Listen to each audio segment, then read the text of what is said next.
Hello दोस्तों, आपका स्वागत है 11th maths exercise miscellaneous chapter number 2 की बात कर रहे हैं। अब समझेंगे ध्यान से। The relation f is defined by F x x का square 0 less than equal to x less than equal to 3 x is equal to 3 less than equal to x less than equal to 10। ये condition दे रखी है हमें function की। And the relation g is defined by this. ठीक है, show that f is a function and g is not a function. f तो function है और g फंक्शन नहीं है। तो कैसे करेंगे बच्चों, इस बात को समझेंगे ध्यान से। तो बाय यूजिंग एरो डायग्राम मैं आपको बताऊंगा। ठीक है बेटा, बाय यूजिंग एरो डायग्राम मैं आपको एक्सप्लेन करूंगा कि कौन f जो है फंक्शन कैसे है। तो मैंने एरो डायग्राम के लिए पहले 2 सर्कल बनाए ऐसे। ठीक है, कह रहा है कि 0 अगर मैं लेता हूं तो 0 में मैं एक्स स्क्वायर को फॉलो करूंगा, भाई 0 ही आएगा। तो इसका रिलेशन इसके साथ हो गया। अगर मैं 1 लेता हूँ तो भाई 0 से लेकर 3 तक सारी वैल्यूज लेंगे। 1 लूँ तो कितना आएगा, 1 का स्क्वायर 1 होता है। ठीक है, अगर मैं 2 लूँ तो 2 का स्क्वायर कितना होगा, 4 हो जाएगा। ऐसे ही मैं अगर 3 लूँ तो 3 का स्क्वायर कितना हो जाएगा, 9 हो जाएगा। ठीक है, ऐसी अगर मैं यहाँ पर बेटा 3 दे तो कंडीशन खत्म हो गई। अब यहाँ से स्टार्ट करते हैं, यहाँ 3 लेते हैं। यहाँ 3 लूँगा तो 3 3 9 हो जाएगा। सेम कंडीशन बन रही है, दोबारा लिखेंगे नहीं हम इसे। भाई अगर सेम कंडीशन बनेगी उसको दोबारा लिख सकते हैं हम, ध्यान रखना। 4 लो तो 4 पे कितना हो जाएगा, 4 पे हो जाएगा 4 3 जा 12। अगर मैं 5 लूंगा तो कितना आ जाएगा, 5 3 जा 15। 6 अगर लूंगा तो कितना आ जाएगा, 6 3 जा 18। 7 पर 21, 8 पर कितना आ जाएगा 24, और 9 पर कितना आ जाएगा 27, और 10 पे आ जाएगा कितना 30। तो खत्म हो गई बात। भाई देखेंगे डोमेन की एवरी एलिमेंट की सिर्फ एक प्री इमेज बन रही है, सिर्फ एक ही इमेज बन रही है। That is a relation, that is a relation and function also. ये फंक्शन भी है और रिलेशन भी है। ऐसे अगर मैं सेकंड वाले की बात करूं बेटा, सेकंड वाले को समझेंगे ध्यान से। सेकंड वाले को देखेंगे बेटा ध्यान से। तो सेकंड वाले में इसने बोला है 0 लेता हूं तो 0 ही आएगा, एक्स स्क्वायर है। 1 लेंगे 0 से लेकर 2 तक, तो 1 लेंगे तो 1 आएगा, और 2 लेंगे तो कितना आएगा 4 आएगा। बट यहाँ पर अगर मैं 2 लूँ तो 2 3 जा कितना आ जाएगा 6। मतलब इसका रिलेशन इसके साथ है, इसका इसके साथ है, और इसका इसके साथ है। फिर 2 का अगेन 6 के साथ आ गया। ऐसे 3 की बात करूँ तो 3 3 जा 9 हो जाएगा, 4 3 जा 12 हो जाएगा, 5 3 जा 15, 6 3 जा 18, 7 3 जा 21, 24, और 9 3 जा 27, और 10 3 जा 30। ठीक है बेटा, बट यहाँ पर मैंने आपको बताया था बेटा, एक एग्जांपल दिया था मैंने पोस्टमैन वाला। तो पोस्टमैन में एक लेटर जो है वो क्या 2 घरों में जा सकता है क्या, और एक लेटर है 2, वो इस घर से भी रिलेट कर रहा है, इस घर से भी। मतलब रिलेशन तो ये है, रिलेशन तो है ये, बट ये फंक्शन नहीं है। ठीक है, तो G is not a function and F is a function. ठीक है बच्चों, तो बात करते हैं हम क्वेश्चन नंबर 2 की। 1 तो हमने देख लिया, अब क्वेश्चन नंबर 2 को समझेंगे ध्यान से। 2 में क्या बोला गया है, ठीक है। तो if F x x square find F 1.1 and F 1 और नीचे क्या है बेटा 1.1 माइनस 1। तो कैसे फाइंड करेंगे, समझेंगे ध्यान से इस चीज को। तो सॉल्यूशन करते हैं बेटा हम इसका। एफ 1.1 कितना हो जाएगा, 1.1 का स्क्वायर हो जाएगा। भाई एक्स की जगह पे 1.1 डाल दिया, और एफ 1 कितना हो जाएगा, 1 का स्क्वायर हो जाएगा। जो 1 का स्क्वायर तो 1 होता है, और 1.1 का स्क्वायर कितना होता है 1.21। भाई एक से किस तो होता है 11 का स्क्वायर। अब क्या करेंगे हम, मान लो यहाँ पुट कर देते हैं तो कितना आ जाएगा 1.21 माइनस का 1 अपॉन में 1.1 माइनस 1, तो कितना आ जाएगा, इसमें माइनस कर देंगे तो 0.21 आ गया, और यहाँ पर कितना आ जाएगा 0.1 आ गया। इसको सॉल्व करें तो 21/100 नीचे आ जाएगा, मगर यहाँ पर कितना हो जाएगा, यहाँ हो जाएगा 10/1। तो भाई एक 0 से एक 0 कट गई, यानी कि 21/10 आ गया, दैट इज 2.1। इसका सॉल्यूशन आ गया। तो इस तरह से आपको ये सॉल्व करना था। ठीक है बेटा, क्वेश्चन नंबर 3 की बात करते हैं। क्वेश्चन नंबर 3 में देखेंगे क्या बोला गया है, find the domain of the function. इसका डोमेन निकालना है बेटा। ये अपॉन में वैल्यू दे रखी है फ्रैक्शन की फॉर्म में। तो क्या करते हैं बेटा, हम फ्रैक्शन की फॉर्म में हम डिनोमिनेटर को कैरी करते हैं। ध्यान रखिएगा बेटा, डिनोमीटर में क्या करेंगे हम, डिनोमीटर में एक्स की वैल्यू निकालनी है ना हमें। तो डिनोमीटर के हम फैक्टर कर देते हैं, कितना आ जाएगा भाई 12 लाना है, 6 2 जा 12, ये आ गया। अब क्या करोगे आप, एक्स कॉमन लेंगे तो एक्स माइनस सिक्स, माइनस का 2 लेंगे तो x minus six, x minus six और एक्स माइनस 2। तो यहाँ पर एक्स की वैल्यू कितनी आ गई, 6 और 2। मतलब कहने का ये है कि जो इसका डोमेन है बच्चों, डोमेन इसका कितना आ जाएगा, रियल नंबर में से यानी कि आर में से, रियल नंबर में से यानी कि आर में से हम 6 और 2 को हटा देंगे। क्यों भाई, अगर मैं 6 और 2 ले लूँ यहाँ पर नीचे तो ये 0 बन जाएगा, और 0 में क्या हो जाएगा, नॉट डिफाइंड। और भाई नॉट डिफाइंड का केस तो होता ही नहीं, डोमेन नॉट डिफाइंड के केस में कैसे निकाल सकते हो आप भाई, नॉट डिफाइंड का मतलब है यहाँ पर तो कोई वैल्यू निकलती ही नहीं है, जबकि एक्स की तो कुछ ना कुछ वैल्यू होनी चाहिए ना।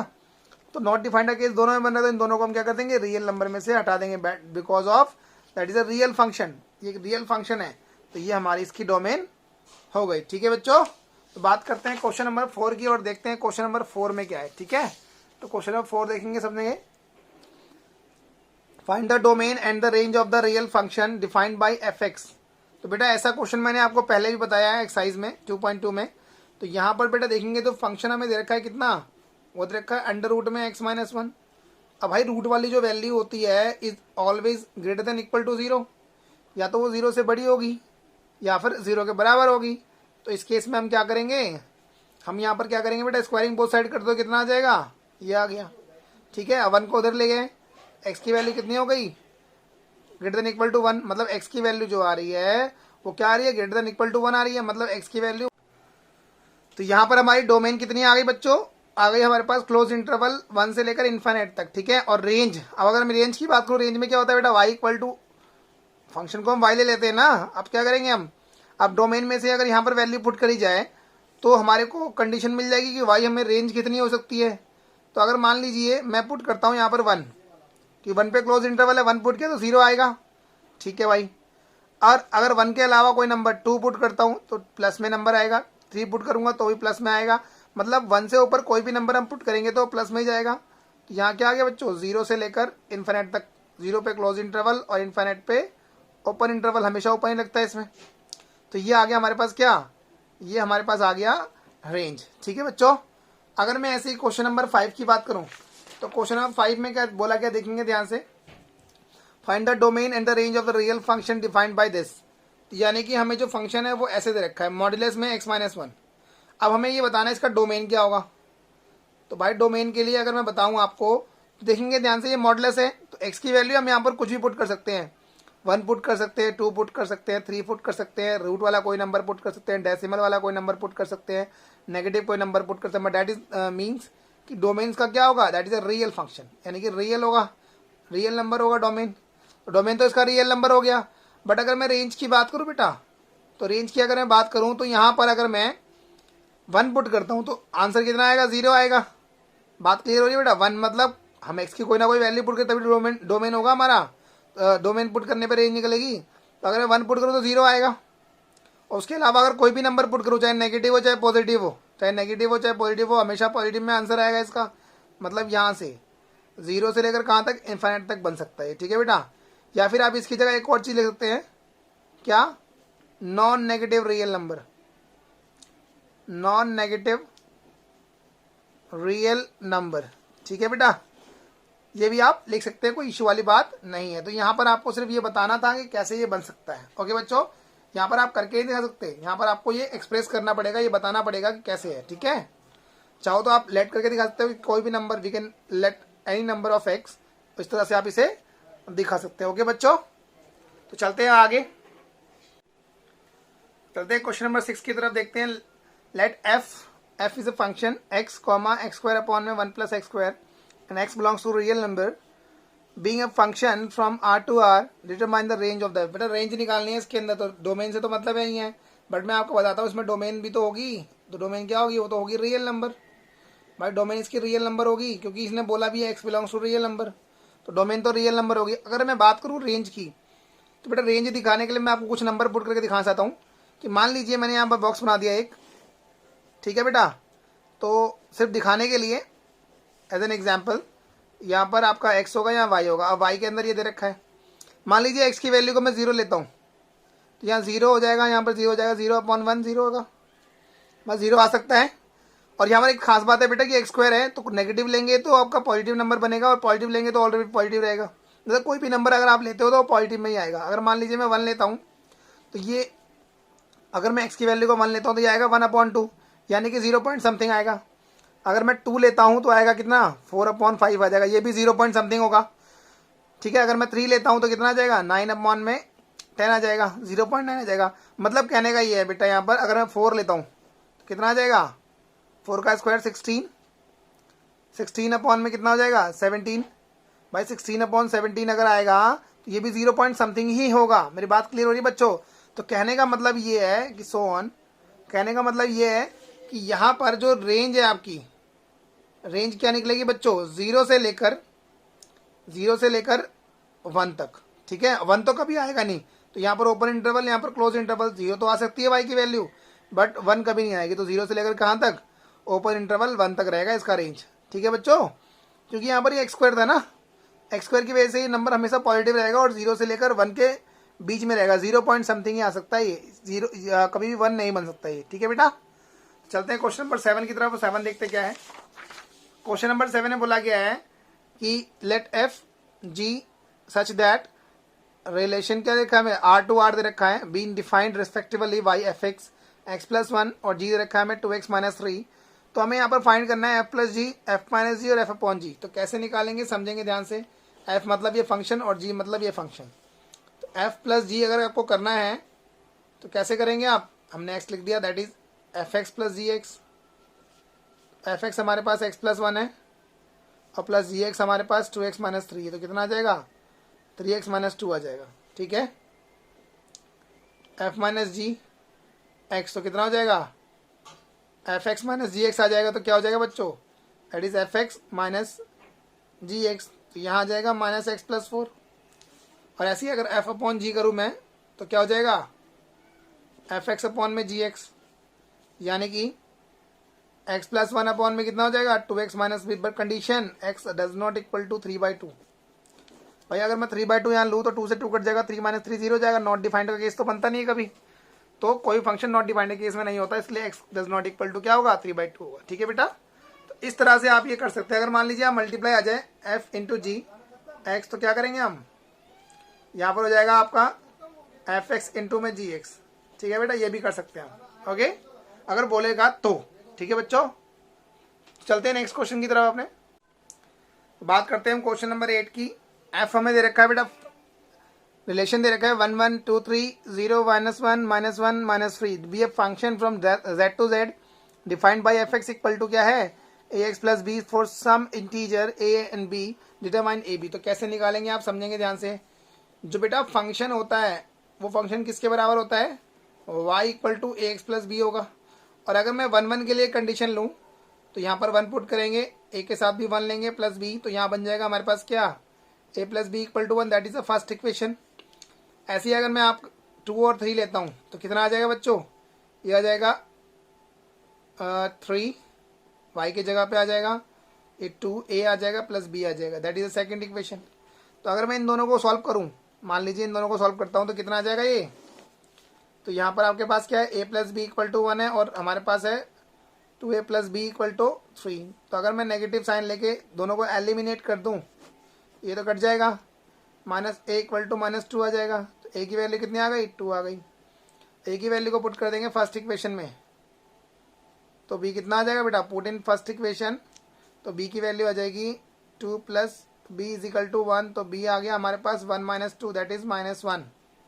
ठीक है, इस तरह से आप इन दोनों नंबर को भी आप लेके कर सकते हैं, सेम कंडीशन बनेगी। ठीक है बेटा, और आंसर भी आपका ए और बी का सेम आएगा। अगर आप इन दोनों को भी लेते हैं तो आपका आंसर क्या आएगा, बिल्कुल सेम आएगा। तो चलते हैं 9th क्वेश्चन की तरफ और देखते हैं 9th क्वेश्चन में क्या है, समझेंगे ध्यान से। तो let R be a relation from N to N, मतलब natural number to natural number, defined by R A B, A and B both are belongs to natural number and A जो है वो किसके इक्वल है b² के। भाई ए जो है किसके इक्वल है, b² के इक्वल है। तो ए और बी ऐसे बनेंगे बेटा। ठीक है, तो ए की वैल्यू b² के बराबर होगी। आर द फॉलोइंग ट्रू, पूछ रहे ट्रू है या नहीं है, 3 कंडीशन दे रखे हमें, समझेंगे। A belongs to R, all A belongs to natural number. तो क्या पॉसिबल है, देखते हैं बेटा। अगर मैं यहाँ पर 1 लेता हूँ, ए की वैल्यू को अगर मैं 1 लूँ तो 1 का स्क्वायर तो 1 ही होगा, इट इज पॉसिबल। बट अगर मैं 2 लेता हूँ बेटा, ठीक है, अगर मैं 2 लूँ तो इसने बोला ए जो है वो किसके बराबर b² का, तो 2 अगर लेता हूँ b की वैल्यू को यहाँ पर हो जाएगा 4। भाई 2 का स्क्वायर तो 4 ही होगा ना। तो यहाँ पर ये पॉसिबल क्या है बेटा, पॉसिबल है, दोनों के दोनों नेचुरल नंबर से हैं। ठीक है, दोनों के दोनों किससे नंबर से हैं, नेचुरल नंबर से हैं। बट यहाँ पर दोनों इक्वल कहाँ हैं, इसने बोला ए बिलोंग्स टू आर, यानी 1 1 तो पॉसिबल है, बट 4 2 दोनों सेम होने चाहिए ना, क्योंकि यहाँ पर सेम की कंडीशन बोली है इसने, तो सेम तो हमारे पास है नहीं, तो ये क्या हो गया, ये फॉल्स हो गया, दैट इज नॉट ट्रू। ठीक है, ऐसी अगर मैं बात करूँ a b belongs to R है, इम्प्लाइज क्या b a belongs to R होगा, देखते हैं। अगर मैं बी की वैल्यू को 2 लूँ तो यहाँ पर हो जाएगा 4। ठीक है, हो जाएगा, नहीं हो जाएगा, belongs to R. But again अगर मैं बोलूँ कि यहाँ पर अगर मैं इसने रिवर्स कर दूँ, रिवर्स मतलब अगर मैं 4 ले लूँ यहाँ पर बी की वैल्यू को, क्योंकि इसने रिवर्स बोला है ना बेटा, उल्टा कर दो ना, 2 को 4 4 को 2 कर दो, तो मेरी बात को समझेंगे। अगर मैं यहाँ पर 4 ले लूँ, ठीक है, ए की जगह अगर मैं बी ले लूँ, ए की वैल्यू यहाँ बोली है ना इसने, तो 4 को हमने यहाँ ले लिया, तो 4 का स्क्वायर कितना हो जाएगा 16। तो क्या ये पॉसिबल है भाई, दोनों सेम कहाँ हैं, अगर ए बी और बी ए कहाँ इक्वल, देखो मैं फिर समझाता हूँ बेटा, ए बी मतलब ए की वैल्यू बी को वैल्यू को मैंने 2 लिया तो 4 आ गया, स्क्वायर कर दिया। अब यहाँ पर ना रिवर्स कर दो, रिवर्स मतलब बी ए कर दो। ठीक है, तो ये यहाँ पर 4 2 है, तो यहाँ पर क्या होना चाहिए 2 4 होना चाहिए, तो मैंने 4 लिया तो कितना आ रहा है 16 आ रहा है ना भाई, इसके according a equal to b square बोला था, तो इसका स्क्वायर कर दिया। तो ये पॉसिबल है क्या, डज नॉट, ये बिलोंग्स टू आर तो है but it is not possible, है ना, इट इज नॉट पॉसिबल, तो क्या हो गया ये फॉल्स हो गया। ठीक है बच्चों, ऐसे अगर मैं इसकी बात करूँ तो मैंने यहाँ पर क्या किया बेटा, फिर से सेम कंडीशन 2 लेता हूँ अगर मैं, तो 4 आएगा, that is belongs to R, possible है। अगर मैं बीसी की बात करूँ, बीसी मतलब कुछ भी, तो बी की वैल्यू 2, बी की वैल्यू अगर मैं यहाँ 3 लेता हूँ सी को, तो ये 9 बन जाएगा। मेरी बात को समझो ध्यान से भाई, इसका स्क्वायर हो गया तो क्या 4 और 3 से रिलेशन बन सकता है भाई, 4 और 3 बन जाएगा क्या, ये इट इज पॉसिबल, नहीं है पॉसिबल ही, है ना, नहीं होगा। हालांकि बिलोंग्स टू रियल नंबर तो हो जाएगा, ये 4 3 बिलोंग्स टू रियल नंबर तो होगा, बट क्या ये वाली कंडीशन बन सकती है इसके अंदर, ये वाली कंडीशन, इसकी बात कर रहा हूँ बेटा मैं।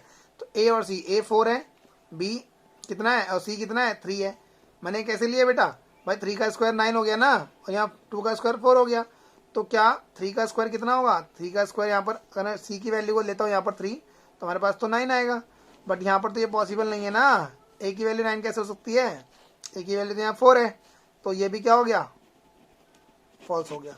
ठीक है बच्चों, आई होप आपको क्लियर होगा। चलते हैं क्वेश्चन नंबर 10 की तरफ और देखते हैं क्वेश्चन नंबर 10 में क्या है। ठीक है बेटा, तो क्वेश्चन नंबर 10 की बात करते हैं हम। क्वेश्चन नंबर 10 में बोला गया है, let a 1 2 3 4 and b 1 5 9 11 15 16 and f, function हमें दे रखा है, मतलब रिलेशन हमें दे रखा है 1 5 2 9 3 1 4 5 2 11, are the following true, f is a relation from a to B.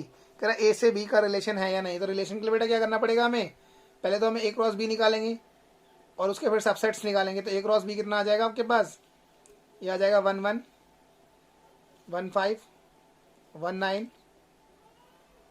1 11, ठीक है, 1 15 1 16, ऐसी आ जाएगा 2 5 2 9, बेटा ऐसी निकालते हैं क्रॉस हम, 2 11 2 15 2 16, ऐसे आगे करते हैं, तो 3 1 3 5 3 11 3 15 3 16, ठीक है। ऐसी 4 की बात करें तो 4 1 4 5 4 9 4 11 4 15 4 16, ठीक है बेटा। तो ये तो हमारे पास बन गया।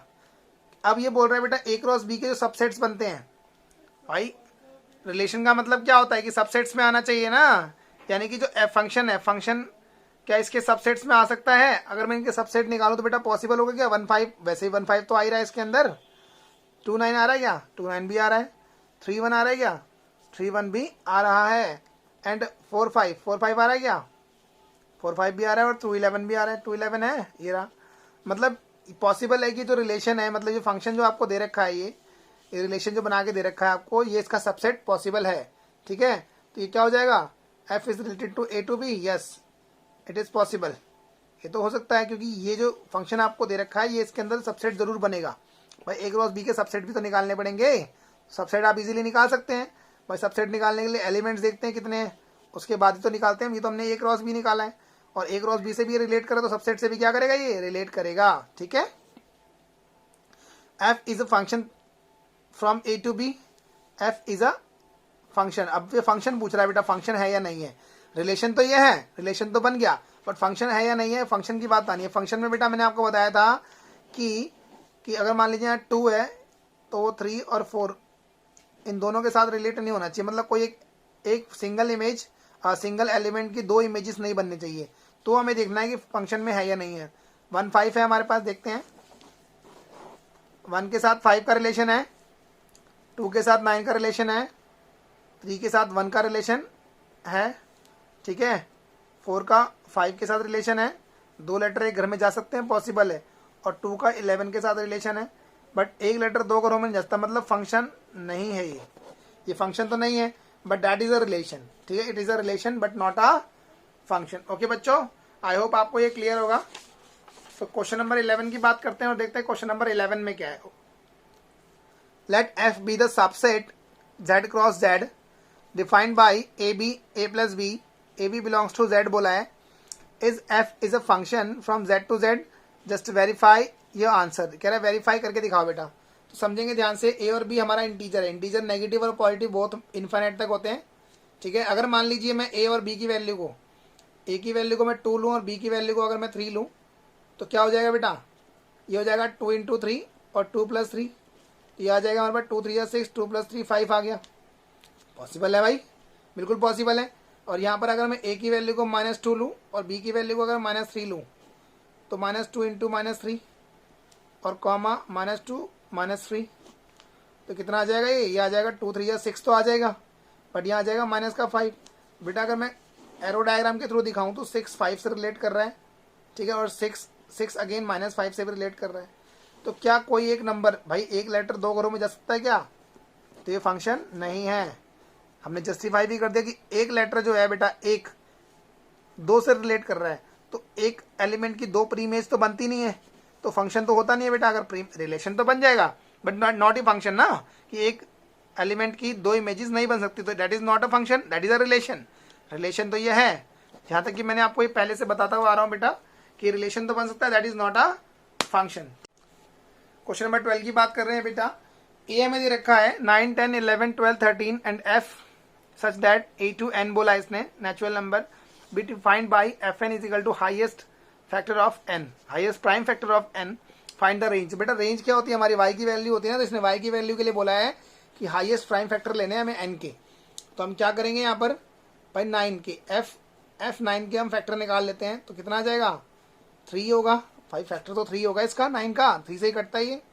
f10 की अगर बात करूँ तो 2 और 5 होगा, f11 की बात करूँ तो 11 होगा सिर्फ, f12 की बात करूँ तो कितना होगा 3 और 2 होगा, हालांकि 4 भी हो सकता है but 4 not a prime number. f13 की बात करो तो सिर्फ 13 होगा, ठीक है बेटा।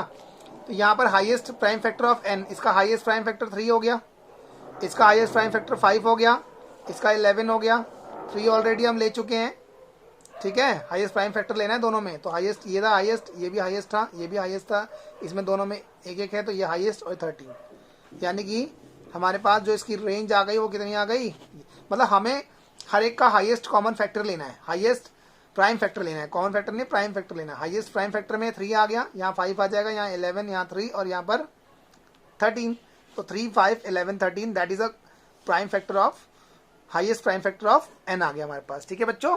तो हमें सिर्फ इतना ही करना था, ओके बच्चों। तो thank you so much for watching this video. अगर आपने हमारे चैनल को सब्सक्राइब नहीं किया तो सब्सक्राइब जरूर कर लें, ताकि लेटेस्ट वीडियो आपको टाइम टू टाइम मिलती रहे।